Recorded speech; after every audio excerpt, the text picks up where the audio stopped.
ನಾನು ಯೂಸ್ ಮಾಡೋಕ್ಕೆ ಅಂದರೆ ಇನ್ಸಿಸ್ಟ್ ಮಾಡಿದ್ದೆ ಅಥವಾ ಹೇಳಿದ್ದೆ ಅಂತ ಹೇಳಿದ್ರಿ. ಸೊ ಒಬ್ಬ ನಿರ್ದೇಶಕನಾಗಿ ಅಥವಾ ಡೈರೆಕ್ಟ್ರಿಗಾಗಿ ಈ ಪರ್ಟಿಕ್ಯುಲರ್ ನಾಲೆಡ್ಜ್ ಅಂದರೆ ಲೆನ್ಸ್, ಕ್ಯಾಮ್ರಾ ಅವ್ರ ಲೈಟಿಂಗ್ ಗೊತ್ತಿರೋದು ಎಷ್ಟು ಹೆಲ್ಪ್ ಆಗುತ್ತೆ ಆಗಲ್ಲ, ಅಥವಾ ಗೊತ್ತಿದ್ದು ನಾನು ಅವ್ರ ಹತ್ರ ಹೇಳ್ಕೊಂಡ್ರೆ ಹಿಂಗೆ ಬೇಕು ಅಂತ ಅದು ಕ್ರಿಯೇಟಿವ್ ಕ್ಲಾಶಸ್ ಆಗೋ ಸಾಧ್ಯತೆಗಳೇನಾದ್ರು ಇರುತ್ತಾ, ಅಥವಾ ಅದನ್ನ ಹೇಗೆ ಓವರ್ಕಮ್ ಮಾಡ್ಬೋದು ಸರ್? ಒಂದು ಈ ಪ್ರಶ್ನೆಗೆ ಉತ್ತರ ಹೇಳ್ತೇನೆ. ನಿಮ್ಮ ಪ್ರಶ್ನೆ ಸರಿ ಗೊತ್ತಾಗಲಿಲ್ಲಪ್ಪ ಈಗ. ಸರ್, ಈಗ ಒಬ್ಬ ನಿರ್ದೇಶಕ ಇವರು ಸೌಂಡ್ ಡಿಸೈನರು, ಕನ್ನಡದಲ್ಲಿ ಸೌಂಡ್ ಡಿಸೈನರ್ ನೋಷನ್ ಇಲ್ಲ, ಸೌಂಡ್ ಡಿಸೈನರ್ಸ್ ಅಂತ ಹೇಳಿ ಇಲ್ಲ ಅಂತ ಕಡೆ ನಾನು ಸ್ವಲ್ಪ ದೊಡ್ಡಕ್ಕೆ ಮಾತಾಡ್ತೀನಿ. ಕನ್ನಡದಲ್ಲಿ ಸೌಂಡ್ ಡಿಸೈನರ್ಸ್ ಅಂತ ಇಲ್ಲಿ ತನಕ ಇಲ್ಲ ಇತ್ತು. ಈಗ ಒಬ್ಬರನ್ನು ಇದ್ದಾರೆ, ಈಗ ಕೆಲವರು ಇದ್ದಾರೆ. ಹೌದು, ನಿಮ್ಮ ಕಾಲದಲ್ಲಿ ಸೌಂಡ್ ಡಿಸೈನರ್ ಇಲ್ಲ ಇತ್ತು.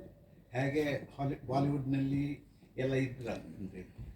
ಆಗ ನೀವು ನಿಮ್ಮ ಇಂಟ್ರೆಸ್ಟ್ನಲ್ಲಿ ಇದು ಮಾಡಿದ್ರ ಈ ಸೌಂಡ್ ಡಿಸೈನಿಂಗ್ ಮಾಡಿದ್ರೆ? ನಾನು ಮುಂಚೆ ಹೇಳಿದಾಗೆ ನನಗೆ FTIನಲ್ಲಿ ಓದ್ತಿರುವಾಗಲೇ ನನ್ನ ಸೌಂಡ್ ರೆಕಾರ್ಡರ್ಸ್ ಕೈ ಕೊಟ್ಟಾಗಿ ನಾನೇ ಮಾಡಬೇಕಾಗಿ ಬಂತು. ಹಾಗಾಗಿ ನನಗೆ ಸೌಂಡ್ ಬಗ್ಗೆ ಭಾಳ ವ್ಯಾಮೋಹ, ಅದು ಎಸ್ಪೆಷಲಿ ಮೆಟಾಲಿಕ್ ಸೌಂಡ್ಸ್ ಬಗ್ಗೆ. ಈಗ ಯಾವ ಶಾರ್ಟ್ನಿಂದ ಶುರು ಆದರೆ ಅದು ಸೌಂಡಿಂದ ಸೀನ್ ಶುರುವಾಗುತ್ತೆ, ಈ ಥರ ಎಲ್ಲ ಕೆಲವು ಕ್ಯಾಲ್ಕುಲೇಷನ್ಸ್ ಇರುತ್ತೆ. ಅದು ಓರಿಂದ ಶುರು ಆದರೆ ಆ ಸೀನ್ ಚೆನ್ನಾಗಿರುತ್ತೆ. ಅದು ಡೀಟೇಲಿಂದಲ್ಲ, ಸೌಂಡಿಂದ ಆಗಿದೆ ಇದನ್ನು ತಗೊಳ್ಳೋದು. ಎಷ್ಟೋ ಸಲ ಪಾತ್ರೆ ಉರುಳಿಸೋದ್ರಿಂದ ಸೀನ್ ಶುರುವಾಗುತ್ತೆ. ಯಾಕೆ ಪಾತ್ರೆ ಉರುಳಿಸೋದು ಶುರುವಾಗುತ್ತೆ ಅಂದರೆ ಆ ಪಾತ್ರೆ ಉರುಳಿಸೋ ಸೌಂಡ್ ಚೆನ್ನಾಗಿರುತ್ತೆ. ನೀರು ಬೀಳೋ ಸೌಂಡ್. ಹಾಂ, ನೀರು ಬೀಳೋ ಸೌಂಡ್. ಆ ಪಾತ್ರೆ ಉರುಳಿಸೋ ಸೌಂಡು ಏನು ಮಾಡುತ್ತೆ ಅಂದರೆ ಒಂಥರದ ಲಯವನ್ನು ತಂದುಕೊಡುತ್ತೆ ಸೀನಿಗೆ. ಆ ಲಯನ ಸೃಷ್ಟಿ ಮಾಡೋದಿದೆಯಲ್ಲ, ಅದು ಹೇಗೆ ಅಂತ ಯೋಚನೆ ಮಾಡ್ತಿರ್ತೀವಲ್ಲ, ಅಲ್ಲಿ ಸೌಂಡ್ ಎಫೆಕ್ಟ್ ಆ್ಯಡ್ ಮಾಡುತ್ತೆ. ನಿಮ್ಮ ಮನೆಯಲ್ಲಿ ನಾನು ಮನೆ ಸ್ಕ್ರಿಪ್ಟಿಂಗ್ ಆಗ್ತಿದ್ದಾಗ ನಾನು ಅಲ್ಲಿದ್ದೆ. ಅತುಲ್ ತಿವಾರಿ ಅದನ್ನ ಹಿಂದಿಗೆ ಇದು ಮಾಡ್ತಾಯಿದ್ರು. ಅಲ್ಲಿ ಒಂದು ಪೇಜ್ ಓದಿದ್ದೆ. ಅದರಲ್ಲಿ ಒಂದು ಇದಿದೆ, ಬಚ್ಚಲ ಮನೆಯಿಂದ ನೀರು ರೂಮ್ ಒಳಗಡೆ ಹರಿದು ಬರೋ ಹಾಗೆ ಸೌಂಡು ನಿಧಾನವಾಗಿ ಹರಿದು ಬರಬೇಕು ಇದ್ರೊಳಗೆ ಅಂತ ಬರೆದಿದ್ರು ಅದರಲ್ಲಿ. ನಿಮ್ಮ ಪ್ರಶ್ನೆಗೆ ಉತ್ತರ, ಡೈರೆಕ್ಟರ್ಗೂ ಮತ್ತು ಸಿನಿಮಾಟೋಗ್ರಫರ್ಗೂ ಈಗೋ ಸಮಸ್ಯೆ ಇದ್ದರೆ ಸಿನಿಮಾ ಹಾಳಾಗುತ್ತೆ. ಅಲ್ಲ ಸರ್, ಅದೇ ಒಂದು ವಿಚಾರ ತಿಳ್ಕೋಬೇಕು. ಆಲ್ ಸೆಡ್ ಆ್ಯಂಡ್ ಡನ್ ಅದು ವಿಷನ್ ಯಾರ್ದು, ಫಿಲ್ಮಿನ ವಿಷನ್ ಯಾರ್ದು? ಡೈರೆಕ್ಟರ್ದು. ಸೊ ಅವನೇನೋ ಇಟ್ಕೊಂಡಾಗ ಅದನ್ನು ಅರ್ಥ ಮಾಡ್ಕೊಳ್ಳೋದೆ ಕ್ಯಾಮ್ರಾಮನ್ನು, ಇಲ್ಲ ನಾನು ಇದೇ ಥರ ಮಾಡ್ತೀನಿ ಅಂತಂದರೆ ಅಲ್ಲಿ ಒಂದು ಏನಾದರೆ ವಿಘಟನೆ ಇರುತ್ತೆ. ನಾನು ಪೂರ್ವ ದಿಕ್ಕಿಗೆ ಯೋಚನೆ ಮಾಡ್ತಿದ್ರೆ ಕ್ಯಾಮ್ರಾಮನ್ ಪಶ್ಚಿಮ ದಿಕ್ಕಿಗೆ ಯೋಚನೆ ಮಾಡ್ತಾ ಇರ್ತಾರೆ. ಅದು ಹಂಗೆ ಆಗಬಾರ್ದು.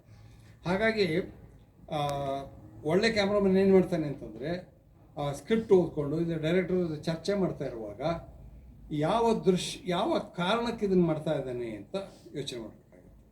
ಆಮೇಲೆ ಒಬ್ಬ ಅಹಂ ಇಬ್ಬರಿಗೂ ಇಲ್ದಿದ್ರೆ ಆ ಕ್ಯಾಮ್ರಾಮನ್ ಅವ್ರಿಗೆ ಹೇಳ್ಬೋದು, ನೋಡಿ ನೀವು ಇದನ್ನು ಗಮನಿಸಿರ್ಬೋದು, ಈ ಥರ ಯೋಚನೆ ಮಾಡಿರಬಹುದು, ಆದರೆ 32ಗಿಂತ ಅದೇ ಇದು 40ನಲ್ಲಿ ಚೆನ್ನಾಗಿ ಬರುತ್ತೆ ಅಂತ ಅವರ ಕಾರಣ ಕೊಟ್ಟರೆ ಆ ಡೈರೆಕ್ಟರ್ ಒಪ್ಕೋತಾನೆ. ನನ್ನ ಕನಸೆಂಬ ಕುದುರೆಯಲ್ಲಿ ನಾನು ಯಾವತ್ತೂ 18 ಬಳಸಿಲ್ಲ. ಅವ್ರು ಎರಡು ಕಡೆ ಹೇಳಿದ್ರು 18 ಬಳಸ್ತೀನಿ ಅಂತ. ಅದರಲ್ಲಿ ಇವರು ಸಾವಂತ್ ಬರೋ ಶಾರ್ಟು, ಸಿದ್ಧ ಬರೋ ಶಾರ್ಟು ಎರಡೂ 18. ನಾನು ಯಾಕೆ ಕೇಳಿದೆ, ಚೆನ್ನಾಗಿ ಕಾಣುತ್ತೆ, ಅದು ಏನೋ ಪವರ್ ಇದೆ ನೋಡಿ, ಅದು ಡ್ರಾಮಾ ಇದೆ. ಸರಿ ನೋಡಿದೆ, ಓಕೆ ಅನ್ನಿಸ್ತು, ಓಕೆ. ಅದೇ ಸರ್, ಈ ಕ್ವಶನ್ ನಾನು ಯಾಕೆ ಕೇಳಿದೆ ಅಂತ ಹೇಳಿದ್ರೆ, ಅಂದರೆ ಈ ನಾಲೆಡ್ಜ್ ನಮಗೆ ನೀಡ್ ನಾಟ್ ಬಿ, ಅಂದರೆ ನಮ್ಗೆ ಗೊತ್ತಿರಬೇಕಂತೇನಿಲ್ಲ ಅಲ್ವ. ಅಂದರೆ ನಾವು ಮೂಡ್ ಅಥವಾ ಸೀನ್ ನಮಗೆ ಅಥವಾ ಶಾರ್ಟ್ ಹೆಂಗೆ ಬೇಕಂತ ಒಬ್ಬ ಸಿನಿಮಾಟೋಗ್ರಫರ್ಗೆ ಎಕ್ಸ್ಪ್ಲೇನ್ ಮಾಡಿದ್ರೆ ಅವ್ರು ಅದು ಈಗ ತಗೊಳ್ಬೋದು ಅಂತ ಅವ್ರು ನಮಗೆ ಸಜೆಸ್ಟ್ ಮಾಡ್ಬೇಕು, ಅಥವಾ ನಮಗೆ ಗೊತ್ತಿದ್ರೆ ಒಳ್ಳೇದಾಗುತ್ತೆ. ಇಂಥ ಡೈರೆಕ್ಟ್ರಿಗೆ ಗೊತ್ತಿದ್ರೆ ಒಳ್ಳೇದು, ಹೆಲ್ಪ್ ಆಗುತ್ತೆ. ಡೈರೆಕ್ಟ್ರಿಗೆ ಗೊತ್ತಿದ್ರು ಒಳ್ಳೇದು. ಒಂದು ಒಳ್ಳೆ ಸಾರು ಮಾಡೋದಕ್ಕೆ ಎಷ್ಟೆಷ್ಟು ಪರಿಕರ ಇರಬೇಕಂತ ಗೊತ್ತಿದ್ರೆ ಒಳ್ಳೆ ಸಾರು ಆಗುತ್ತೆ, ಇಲ್ಲಾಂದ್ರೆ ಆಗಲ್ಲ. Thank you sir, thank you so much sir. Ranjith ಅಂತ aspiring actor. I would like to ask a question in terms of perspective. ಹೆಂಗೆ ಆ್ಯಕ್ಟರ್ಸ್ಗೆ ಬ್ರೀಫ್ ಕೊಡ್ತಿದ್ರಿ? ಫಾರ್ ಎಕ್ಸಾಂಪಲ್ ಕ್ರಿಮೇಷನ್ ಸೀನ್ ತಗೊಂಡ್ರು, ಲೈಕ್ ಬಿಫೋರ್ ಆ ಸೀನ್ನ ಅಚೀವ್ ಮಾಡೋಕ್ಕಿಂತ ಮುಂಚೆ ಆ್ಯಕ್ಟರ್ಸ್ಗೆ what are your notes so that the actors ಆ ಲೆವೆಲ್ಗೆ ಪರ್ಫಾರ್ಮ್ ಮಾಡ್ತಿರೋ ನಿಮ್ಮದು, ಆಮೇಲೆ ಆ್ಯಕ್ಟರ್ಸ್ದು ಡೈಲಾಗ್ಸ್. ನಾನು ಬರೆಯುವಾಗ ಒಂದು ಬಹಳ ಡಿಟೇಲ್ ಆದ ಒಂದು ಸ್ಕ್ರಿಪ್ಟ್ ಬರೆದಿರ್ತೇನೆ. ಅದರಲ್ಲೂ 2 ಥರದ ಸ್ಕ್ರಿಪ್ಟ್ ಇರುತ್ತೆ. ಒಂದು ಟೆಕ್ನಿಕಲ್ ಇರುತ್ತೆ, ಲಾಟ್ಸ್ ಆಫ್ ಟೆಕ್ನಿಕಲ್ ಡೀಟೇಲ್, ಯಾವ ಲೆನ್ಸು, ಯಾವ ಮೂಮೆಂಟು, ಯಾವ ಥರದ ಕ್ಯಾಮ್ರಾ ಹೈಟು ಅಂತೆಲ್ಲ ಇರುತ್ತೆ. ಅದನ್ನು ನಾನು ಆ್ಯಕ್ಟರ್ಸಿಗೆ ಕೊಡೋಲ್ಲ, ಯಾಕಂದರೆ ಆ್ಯಕ್ಟರ್ಸ್ ವಿಲ್ ಗೆಟ್ ಕನ್ಫ್ಯೂಸ್ಡ್. ನಾನೇನು ಮಾಡ್ತೀನಿ ಅಂತಂದರೆ ಆ್ಯಕ್ಟರ್ಸಿಗೆ ಬೇಕಾಗುವಂಥ ಒಂದು ಸ್ಕ್ರಿಪ್ಟ್ ರೆಡಿ ಮಾಡಿರ್ತೀನಿ. ಅದನ್ನು ಅವ್ರ ಹತ್ರ ಎಲ್ಲ ಆ್ಯಕ್ಟರ್ಗೂ ನಾನು ಕಾಪಿ ಕೊಟ್ಟಿರ್ತೀನಿ. ಈ ಎಲ್ಲ ಒಳ್ಳೆ ಆ್ಯಕ್ಟರ್ಗಳು ಅದು ಸಿದ್ಧ ಮಾಡ್ಕೊಂಡ್ಬಂದಿರ್ತಾರೆ. ಸೌಂದರ್ಯ ಅವರು ಮಾಡ್ಕೊಂಡು, ಜಯಮಾಲ ಅವರು ಮಾಡ್ಕೊಂಡು, ಉಮಾಶ್ರೀ ಅವರು ಅದ್ರ ಬಗ್ಗೆ ನೋಟ್ಸ್ ಎಲ್ಲ ಮಾಡ್ಕೊಂಬರ್ತಾರೆ. ಹಾಗೆ ಮಾಡ್ಕೊಂಬರ್ದಿದ್ದವರು ಇದ್ದಾರೆ. ನಾನು ರಾಮಚಂದ್ರ ವರ್ಕ್ ಮಾಡಿದಲ್ಲಿ ಒಬ್ಬರು ನಟ ಅವರು ರೆಡಿ ಮಾಡ್ಕೊಂಡೇ ಬರಲ್ಲ. ಅವ್ರಿಗೆ ಅವ್ರು ಹೇಳಿದ್ರು, ನಾನು ಕಮರ್ಷಿಯಲ್ ಸೆಟಪಿಂದ ಬಂದವರು, ನನಗೆ ಗೊತ್ತಾಗ್ತಾ ಇಲ್ಲ ಏನು ಅಂಥವ್ರಿಗೆ ನಾವು ಸ್ವಲ್ಪ ಬ್ರೀಫ್ ಮಾಡಬೇಕಾಗುತ್ತೆ. ಬಟ್ ಅದು ಹೇಗೆ ಅಂತಂದರೆ, ಒಬ್ಬ ನಟನಿಗೆ ಅವನ ಅಹಮ್ಮಿಗೆ ಪೆಟ್ಟಾಗದೇ ಇದ್ದಾಗೆ ನಾವು ಇನ್ಸ್ಟ್ರಕ್ಷನ್ ಕೊಡಬೇಕು. ಏನು ಮಾಡ್ತೀನಿ ನಾನು, I have seen lot of people ತಪ್ಪು ಮಾಡಿದ ತಕ್ಷಣ ಎಲ್ಲರೂ ದೊಡ್ಡ ಹೇಳ್ರಿ ನಿಮಗೆ ತಲೆ ಇದೀನಿ ಬುದ್ಧಿ ಇದೆಯಲ್ರಿ ಇದು ಬೈದ್ಬಿಟ್ಟು ಅವಾಗ ಭಾಳ ಕೆಟ್ಟ ಆ್ಯಕ್ಟಿಂಗ್ ಅವ್ನು ಮುಂದೆ ಮಾಡ್ತಾನೆ.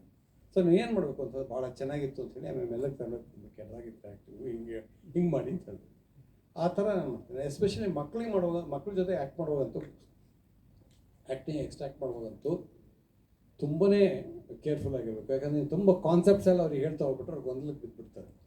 ಸರಳವಾದ ವಿಷಯಗಳನ್ನು ಅವ್ರಿಗೆ ಹೇಳ್ತಾ ಹೋಗ್ಬೇಕು. ಆನಂತರ 2 ಥರ ಇದೆ. ಒಂದು, ಕನ್ನಡದಲ್ಲೇ ಪುಟ್ಟಣ್ಣಂತರು ಮಾಡಿ ತೋರಿಸ್ತಾ ಇದ್ದಾರೆ, ನಾನು ಯಾವತ್ತೂ ಮಾಡಿ ತೋರಿಸಿದ್ರೆ ಏನಾಗುತ್ತೆ ಅಂದರೆ, ಅಷ್ಟೂ ಪಾತ್ರಗಳು ಒಂದೇ ಥರ ಆ್ಯಕ್ಟ್ ಮಾಡ್ತಾರೆ. ನಾನು ಅವ್ರಿಗೆ ಏನು ಹೇಳ್ತೇನೆ ಅಂತಂದರೆ, ಅವರಿಗೆ ಎಕ್ಸ್ಪ್ಲೈನ್ ಮಾಡ್ತೇನೆ, ಇದು ದೃಶ್ಯ ನೀವು ಮಾಡಿ ಅಂತ ಹೇಳ್ತೀನಿ. ಆಮೇಲೆ ಅವ್ರು ಮಾಡಿದ ಮೇಲೆ ಒಂಚೂರು ಕೈ ಒಂಚೂರು ಹಿಂಗೆ ಮಾಡ್ತೀರಾ, ಆಮೇಲೆ ತಲೆ ಒಂಚೂರು ಹಿಂಗೆ ಮಾಡ್ತೀರಾ ಅಂತ ಅವ್ರಿಗೆ ಏನು ಅನಿಸುತ್ತೆ ಅಂದರೆ, ತಾನೇ ಮಾಡ್ತಾಯಿದ್ದೀನಿ ಅಂತ ತಿಳ್ಕೊತಾರೆ. ಆದರೆ ಕೊನೆಗೆ ಮಾಡೋದು ಯಾವುದು, ನನಗೆ ಬೇಕಾದಂಥ ಆ್ಯಕ್ಟಿಂಗ್. ಅದನ್ನು ನನ್ನ ಮೇಲೊಂದು ಡಾಕ್ಯುಮೆಂಟ್ರಿ ಮಾಡಿದ್ದಾರೆ OP ಶ್ರೀವಾತ್ಸ, ಅದರಲ್ಲಿ ಅವಿನಾಶ್ ಮಾತಾಡ್ತಾರೆ.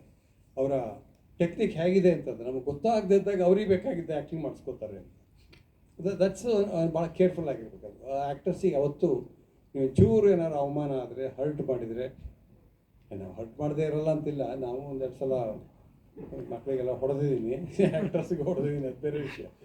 ಆದರೆ ಅದು ತುಂಬ ಎಕ್ಸ್ಟ್ರೀಮಿಗೆ ಹೋಗಿರ್ತೀವಿ. But most of the time ಒಂದು ಥರದ ಯಾರಿಗೂ ಗೊತ್ತಾಗದಿದ್ದಾಗೆ ಮೆತ್ತಗೆ ಅವ್ರ ಹತ್ರ ಹೋಗಿ ಮಾಡ್ತಾರೆ. ಆ್ಯಂಡ್ ತುಂಬ ರಿಹರ್ಸಲ್ ಮಾಡಿಸ್ಬೇಕು ನಾವು. ನಮಗೇನು ಇದಿಲ್ಲ ಏನೇಳಿ ಮುಂಚೆ ಏನಂತದಕ್ಕೆ ರಿಹರ್ಸಲ್ ಮಾಡಿಸೋ ಅದು ನಮ್ಮ ಆ ಫೆಸಿಲಿಟಿ ನಮ್ಮ ಲಿಮಿಟೆಡ್ ಬಜೆಟ್ ಇದಲ್ಲಂತೂ ಮಾಡೋಕ್ಕಾಗಲ್ಲ. ಹಾಗಾಗಿ ಅಲ್ಲೇ ನಾವು ಹೇಳ್ತಾ ಇರ್ತೀವಿ. ಅದ್ವೈತ, ನಿಮ್ದೇನಾದ್ರೂ ಪ್ರಶ್ನೆಗಳು ಬಾಕಿ ಉಳಿದಿದೆಯಾ? ಇಲ್ವಾ? ಸರ್, ಈಗ ಸಿನಿಮಾ ಪ್ರತಿಯೊಂದು ಇಮೇಜು ನೀವು ಪಾಲಿಟಿಕ್ಸ್ ಅಂತ ಹೇಳಿದ್ರಿ.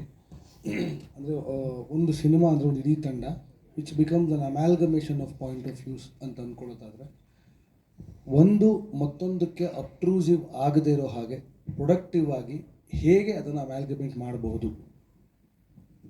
ಅದಕ್ಕೆ ಹೇಳಿದ್ನಲ್ಲ, ಅಹಂ ಬಿಟ್ಬಿಡ್ಬೇಕು ಅಂತ. ಅಹಂ ಬಿಟ್ಟಾಗ ಅಬ್ಟ್ರೂಸಿವ್ ಆಗಲ್ಲ. ಇಲ್ಲ ರೀ ನಾನು ಅದನ್ನು ಈ ಥರ ಕಲ್ಪಿಸ್ಕೊಂಡಿದ್ದೆ ಅಂತಂದರೆ ಅದು ಡೈರೆಕ್ಟರ್ ವಿಷನ್ ಆಗಿದೆ. ಸೊ ವಿಷನ್ ಏನು, ಅದು ಡೈರೆಕ್ಟರ್ಸ್ದು ಕ್ಯಾಮ್ರಾಮನ್ ಅಂತ ಹೇಳಲೇಬೇಡಿ, ವಿಷನ್ ಆಫ್ ದ ಫಿಲ್ಮ್. ಆ ವಿಷನಿಗೆ ನಾವು ಹ್ಯಾಕ್ ಕಾಂಟ್ರಿಬ್ಯೂಟ್ ಮಾಡ್ತೀವಿ ಎಲ್ಲವನ್ನೂ. So what is the vision of the film ಅಂತ ಕೇಳ್ಕೊಂಬಿಡ್ಬೇಕು first. And we should all move towards that direction. ಅದು ಎಡಿಟರು ಅದೇ ಆಗಬೇಕು. ಎಡಿಟರ್ ಇಲ್ಲದೆ ನಾನು ಫಾಸ್ಟ್ ಕಟ್ಟಿಂಗ್ ಮಾಡ್ತೀನಿ, ಫಾಸ್ಟಾಗಿ ಕಟ್ ಮಾಡ್ತೀನಿ ಅಂತಂದರೆ, if cinema demands a slower pace, then you will be killing the impact. So philosophy of the film ಏನಿದೆ ಅದಕ್ಕೆ ಹೇಳಿದೆ, ಅದನ್ನು ಅರ್ಥ ಮಾಡ್ಕೊಂಡ್ಬಿಟ್ರೆ ನಿನಗೆ ಒಂದೆಲ್ಲ ಬರೋದೇ ಇಲ್ಲ. ನನಗಿದ್ದ ಪ್ರಶ್ನೆ ಸರ್, ಒಂದು ಏಸ್ಥೆಟಿಕಲ್ಲಿ ಎಲ್ಲರನ್ನೂ ಒಂದೇ ಪೇಜಿಗೆ ತರೋದು. ಈಗ ನಾವು ದ್ವೀಪ ನೋಡಿದಾಗ್ಲೂ ರಾಮಚಂದ್ರ ಸರ್ ಕ್ಯಾಮ್ರಾ ನಮ್ಗೆ ಏನೋ ಮಾಡ್ತಾ ಇದೆ ಕ್ಯಾಮ್ರಾ ಅಂತ ಅನ್ನಿಸ್ತಾ ಇಲ್ಲ. All the way it is doing something. So ಆ ಥರದ ಒಂದು ಏಸ್ಥೆಟಿಕ್ ಒಂದೇ ಪುಟಕ್ಕೆ ಎಲ್ಲರನ್ನೂ ಹೇಗೆ ತರೋದು ಅಂತ.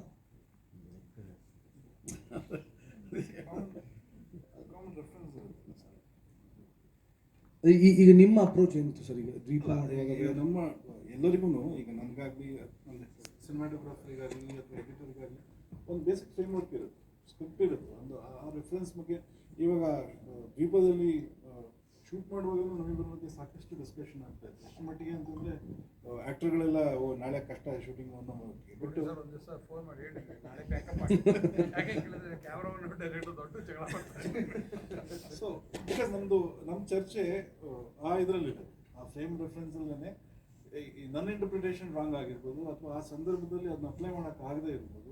ಸೊ ಅದನ್ನ ಹೆಂಗೆ ಇದು ಮಾಡ್ಬೋದು ಅನ್ನೋದು ಡಿಸ್ಕಷನ್. ಸೊ ಹಾಗಾಗಿ ಆ್ಯಂಡ್ ಇದು ಪೂರಾ ತುಂಬ ವಿವರವಾಗಿರೋದ್ರಿಂದ ಯಾರಾದ್ರೂ ಅದು ಅರ್ಥ ಮಾಡ್ಕೊಳ್ಳೋದು ಭಾಳ ಸುಲಭ. ಅಂದರೆ ಅದು ಎಕ್ಸಿಕ್ಯೂಟ್ ಮಾಡುವಾಗ ಫಿಸಿಕಲ್ ಇದಿರುತ್ತಲ್ಲ, ಸಮಯದ್ದಿರ್ಬೋದು ಅಥವಾ ಬೇರೆ ಬೇರೆ, ಅಂದರೆ ಶೂಟಿಂಗ್ ಸಮಯದಲ್ಲಿ ಆ ಸಮಯದಲ್ಲಿ ಆಗುವ ಅಡೆತಡೆಗಳಿಂದ ಅದನ್ನ ಎಕ್ಸಿಕ್ಯೂಟ್ ಮಾಡೋಕ್ಕಾಗದೇ ಇದ್ರೆ ಅದು ಹೆಂಗೆ ನಾವು ಅದನ್ನು ಮಾಡಬೇಕು ಅನ್ನೋದ್ರ ಬಗ್ಗೆ ಚರ್ಚೆಗಳಾಗುತ್ತೆ. ಸೊ ಅದರ್ವೈಸ್ ತುಂಬ ವಿವರವಾಗಿ ಅವರು ಸ್ಕ್ರಿಪ್ಟ್ ಬರೆದಿರೋದ್ರಿಂದ ಒಂದ್ಸರಿ ಅದಿದ್ಮೇಲೆ ಹೆಚ್ಚು ಪ್ರಾಬ್ಲಮ್ ಆಗಲ್ಲ ಅಂತ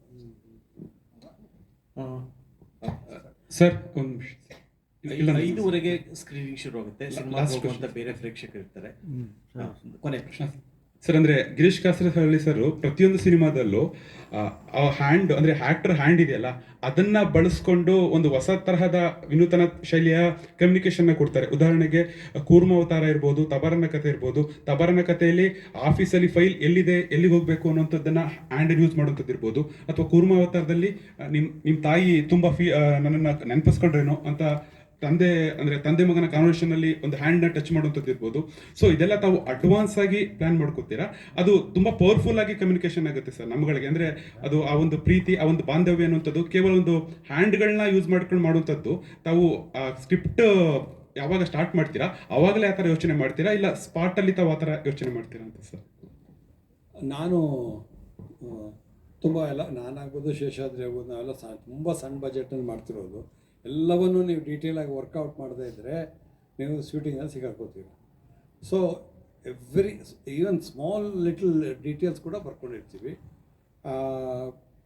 ಆ್ಯಂಡ್ ತುಂಬ ಜನಕ್ಕೆ ಏನು ಕಲ್ಪನೆ ಇದೆ ಅಂತಂದರೆ ಈ ಶೂಟಿಂಗ್ ಸ್ಕ್ರಿಪ್ಟು ಅಥವಾ ಶೂಟಿಂಗ್ ಸ್ಕ್ರಿಪ್ಟ್ ಬೇರೆ, ಶೂಟಿಂಗ್ ಸ್ಕ್ರಿಪ್ಟ್ ಬೇರೆ. ಅದು ಒಂದು 2 ತಿಂಗಳಲ್ಲಿ 1 ತಿಂಗಳಲ್ಲಿ ಆಗುತ್ತೆ ಅಂತಲ್ಲ, ವರ್ಷಗಟ್ಟಲೆ ಆಗಿರುತ್ತೆ. ಈ ದ್ವೀಪ ನಾನು ಮಾಡಬೇಕಾಗಿದ್ದು 1987ನಲ್ಲಿ, ಪೋಸ್ಟ್ಪೋನ್ ಆಯಿತು. 2002ನಲ್ಲಿ ಮಾಡಿದೆ. ಸೊ ಅಷ್ಟು ಕಾಲ ಅದು ಮನಸ್ಸಲ್ಲಿ ಇದ್ದೇ ಇರುತ್ತೆ. ಒಂದು ಏನಿಲ್ಲ ಅಂತಂದು ಹತ್ತತ್ರ ಒಂದು 6-8 ತಿಂಗಳಂತೂ ಬರೀ ವರ್ಕ್ ಮಾಡ್ತಾನೆ ಇರ್ತೀವಿ ಅದರಲ್ಲಿ ಮಿನಿಮಮ್. ಸೊ ಎಲ್ಲ ಡೀಟೇಲ್ ಬರ್ಕೊಂಡಿರ್ತೀವಿ. 2:15 ಅಥವಾ 2 ಗಂಟೆ 20 ನಿಮಿಷ ಒಂದು ಅದ್ಭುತವಾದ ಮಾಸ್ಟರ್ ಕ್ಲಾಸ್ ಅಂತ ಅನ್ಕೋತೀನಿ ನಾನು. ಇದಕ್ಕೆ ಕಾರಣಕರ್ತರಾದ V K. Bhaskar, G S. Bhaskar sir, ಪ್ರತಿ ವರ್ಷ ನೀವು ವಿ.ಕೆ. ಮೂರ್ತಿ ಮೆಮೋರಿಯಲ್ ಹಾಲ್ ಇದರಲ್ಲಿ ಸಿನಿಮಾಸಕ್ತರಿಗೆ ಒಂದು ಅದ್ಭುತವಾದಂಥ ಯೋಜನೆಯೊಂದಿಗೆ ಬರ್ತೀರಿ. ಈ ಸಾರಿ ಕೂಡ ಮುಂಚೆ ಅಂದ್ಕೊಂಡಿದ್ವಿ ಯಾರಾದ್ರೂ ಸಿನಿಮಾಟೋಗ್ರಫರ್ನ ಕರೆದು ಮಾತಾಡ್ಸೋದು ಅಂತ. ಅದಕ್ಕಿಂತ ಭಿನ್ನವಾಗಿರಲಿ ಅನ್ನೋ ಕಾರಣಕ್ಕೆ ಇದನ್ನು ಆಯೋಜಿಸಿದ್ರಿ. ಪ್ರಾಯಶಃ ಇದು ಯಶಸ್ವಿಯಾಗಿದೆ ಅಂತ ನಾನು ಭಾವಿಸ್ತೀನಿ. ಕ್ಲೋಸಿಂಗ್ ನೋಟ್ ನಿಮ್ಮದೇ. First of all, a big hand for all the participants. ನಿಜಕ್ಕೂ ಶೇಷಾದ್ರಿ ಅವರು ಹೇಳ್ದಂಗೆ ಇಟ್ಸ್ ಎ ಯುನೀಕ್ ಮೂಮೆಂಟ್. ಯಾಕೆಂದರೆ ಇಡೀ ಕನ್ನಡ ಸಿನಿಮಾದ ಇತಿಹಾಸದಲ್ಲೇ ಒಂದೇ ಚಿತ್ರಕ್ಕೆ national award for best film and best cinematography ಬಂದಿರೋದು ಖಾರಿ ದ್ವೀಪಕ್ಕೆ. ಇಡೀ 50 ವರ್ಷದ ಇತಿಹಾಸದಲ್ಲಿ ಆ ಥರದ ಒಂದು ಚಿತ್ರದ ಇಮೇಜ್ ಮೇಕರ್ಸ್ ಜೊತೆ ಮಾತಾಡುವಂಥ ಒಂದು ಸುವರ್ಣ ಅವಕಾಶನ ಒದಗಿಸ್ಕೊಟ್ಟಿದ್ದಕ್ಕೆ ಬಿಫೆಸ್ಗೆ ಅನಂತ ಧನ್ಯವಾದಗಳು. ನಾವು ಲಾಸ್ಟ್ ಇಯರು ವಿ.ಕೆ. ಸೆಂಟನರಿ ಸೆಲೆಬ್ರೇಷನ್ಸ್ನ ಭಾಳ ಅದ್ಧೂರಿಯಾಗಿ ಮಾಡಿದ್ವಿ, ಸೆಂಚುರಿ ಇಯರ್ ಅಂಥೇಳಿ. ಅದನ್ನ ಕಂಟಿನ್ಯೂ ಮಾಡ್ತಾ ವಿ ಹ್ಯಾಡ್ ಪ್ರಾಮಿಸ್ಡ್ ಅವತ್ತು will continue with A monthly master class ಅಂಥೇಳಿ. ನನ್ನ ಮಾಧ್ಯಮದ ಮಿತ್ರರು ಪ್ರಜಾವಾಣಿಯಿಂದ, ವಿಶೇಷವಾಗಿ ವಿಶೇಖ ಮತ್ತು ಡೆಕ್ಕನ್ ಹೆರಾಲ್ಡಿಂದ, ಅವರು ಕಂಟಿನ್ಯೂಸ್ ಆಗಿ ರಿಮೈಂಡ್ ಮಾಡ್ತಾಯಿದ್ರು, ಅವತ್ತು ಪ್ರಾಮಿಸ್ ಮಾಡಿದ್ರಿ ನೀವು ಮಾಡ್ತಾ ಇಲ್ಲ ಅಂತೇಳಿ. ಕಾರಣಾಂತರಗಳಿಂದ ಅದು ನಾವು ಅಕಾಡೆಮಿ ಜೊತೆ ಲಿಂಕಪ್ ಮಾಡ್ಕೊಳ್ಳೋಕ್ಕಾಗಲಿಲ್ಲ. ಅದಕ್ಕೆ 1 ಮಂತ್ ಗ್ಯಾಪ್ ಕೊಟ್ಟು ನಾವು ಎವ್ರಿ ಮಂತ್ ಒಂದು ಮಾಸ್ಟರ್ ಕ್ಲಾಸ್ ಮಾಡಿದ್ವಿ ಲೇಸ್ನಲ್ಲಿ. We have done 9 master classes and this is the 10th one for us back at the academy, and very valuable material. I think all this is going to be documented for the posterity. ಇಂಥದ್ದು ಒಂದು ಅನುಭವ, ಸ್ವಂತ ಅನುಭವನ translate ಮಾಡಿ ಕೊಡೋದು ಆಡಿಯನ್ಸ್ಗೆ on 1-to-1 basis ಭಾಳ rare. I think this kind of occasions should be presented much more. ಹೇಳ್ತಾನೆ from his family ಒಂದು small thank you for all the participants. Good. Thank you sir, thank you so much. Subrata Mitra ಯಾವಾಗಲೂ ಒಂದು ಮಾತು ಹೇಳೋರು, like in acting, in cinematography also there is a possibilities of over acting and under acting ಅಂತ ಹೇಳಿ. ಹಾಗೆ ಸಿನಿಮಾಟೋಗ್ರಫಿನಲ್ಲೂ ಕೂಡ ಒಂದು ಚೂರು ಓವರ್ ಆ್ಯಕ್ಟಿಂಗ್ ಇದ್ದರೆ ಎಷ್ಟು ಸುಂದರವಾಗುತ್ತೆ ಅನ್ನೋದು ರಾಮಚಂದ್ರ ಅವರು ತೋರಿಸ್ಕೊಟ್ಟಿದ್ದಾರೆ ನಮಗೆ ಇವತ್ತು. ಅವರು ಹೇಳ್ದಂಗೆ, ಗಿರೀಶ್ ಸರ್ ಹೇಳ್ದಂಗೆ, ಮನೆ ಒಳಗಡೆ ಎಲ್ರಿ ಮಳೆ ಬರ್ತಾ ಇರುತ್ತೆ, ದೇವ ಆಗಬೇಕು ಅಂದರೆ ಅದು ಅನುಭವಕ್ಕೆ ಬರುತ್ತೆ ಅನ್ನೋ ಕಾರಣಕ್ಕೆ ಅಷ್ಟರ ಮಟ್ಟಿನ ಓವರ್ ಆ್ಯಕ್ಟಿಂಗ್ ಬೇಕಾಗಿದೆ ಸಿನಿಮಾಟೋಗ್ರಫಿಲಿ. So it was very nice. Thank you Ramachandra ಅವರು, ಆ ಥರದೊಂದು ವಿಷನ್ ಕೊಟ್ಟು. Thank you. ಒಂದು cinematic reality is very different from an observed reality. ಒಂದು ಡಾಕ್ಯುಮೆಂಟೇಷನ್ ಬೇರೆ, ಒಂದು ಸಿನಿಮ್ಯಾಟಿಕ್ ರಿಯಾಲಿಟಿನೇ ಬೇರೆ. ಸರ್ ಹೇಳ್ದಂಗೆ ಅದೊಂದು ಎನ್ಹ್ಯಾನ್ಸ್ಡ್ ರಿಯಾಲಿಸಮ್ ಟಚ್ ಕೊಟ್ಟಾಗ ಅದು it lifts up to a very ಸಬ್ಲಿ